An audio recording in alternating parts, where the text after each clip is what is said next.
Pozdravujem vás, priatelia, včelári. Chcem vám ukázať, ako to u mňa vyzerá v oplodňačikoch. V komore, kde bolo cesto, už sú vystavané plastiky. Neriešim to, nechávam to takto. Matku si viem nájsť a keď ich vyjedia, vyškrabnem tie vystavané plasty a doplním cestom. Teraz je perfektné počasie, matky sa pekne oplodňujú, vracajú sa z preletov, pekne kladú. Takto mám poukladané v tráve. Ďalej od seba. Všade, kde sa dá. Všade sa nájde nejaké miestečko. Aj medzi černicami.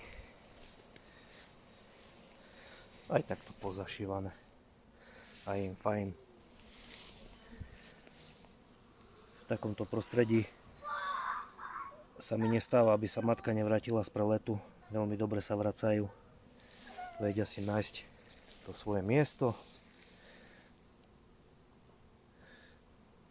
Pekne sa im darí.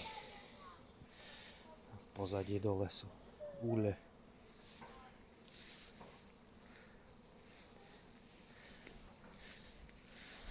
Že takto sa trápim.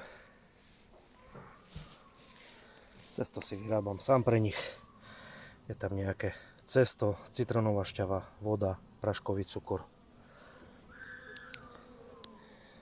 Takto možno bude vidno, keď vyberiem, či už matka kladie.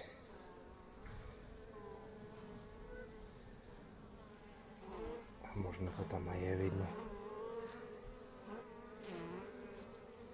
Už sú tam prvé vajíčka. Tu konkrétne bola nasadená línia Karpatka.